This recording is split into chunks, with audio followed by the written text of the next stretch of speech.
चलो free fall motion,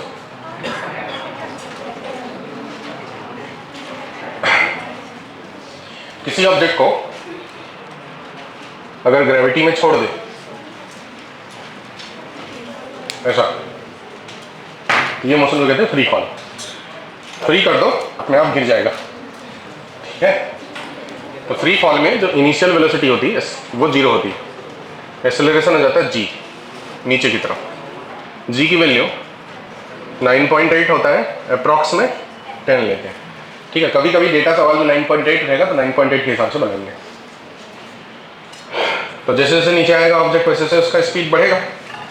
तो जिस वेलोसिटी से वो सरफेस को हिट करता है उसे कहते हैं वेलोसिटी ऑफ इम्पैक्ट।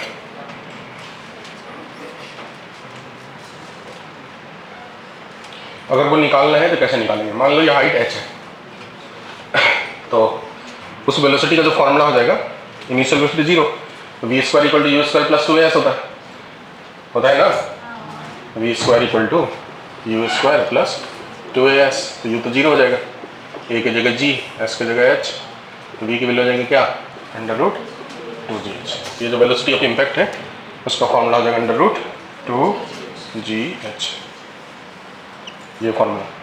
और अगर टाइम के हिसाब से बोले तो v equal to u plus 80 लगाएंगे, u 0, a की जगह g t, v equal to g t भी बोल सकते हैं आप। इन टर्म्स ऑफ हाइट बोलेंगे तो √2gh, in terms of time बोलेंगे तो इसे जी टी भी बोल सकते हैं।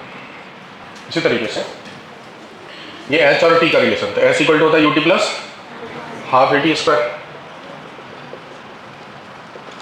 s मतलब h, u मतलब 0, हाफ a की जगह g इंटू, तो h का जो फॉर्मूला हो गया वो क्या हो गया, हाफ जी टी स्क्वायर। अगर आपको फास्ट कैलकुलेशन करना है तो g की जगह 10 रखते, 9.8 रखोगे तो 9.8/2 4.9 हो जाएगा, और 10 रखोगे तो 10/2 5 हो जाएगा। मतलब आप इसे अप्रॉक्स में 5t स्क्वायर करके भी ध्यान रख सकते हो। अब इसी से टाइम निकालना है तो देखो टाइम क्या हो जाएगा, 2 यहाँ के मल्टीप्लाई हो जाएगा, g से डिवाइड हो जाएगा, √2h/g, ये हो गया टाइम का, गिरने का टाइम। g की वैल्यू 10 अगर रख दो तो इसी को आप √h/5 भी करके याद रख सकते हो, ठीक है।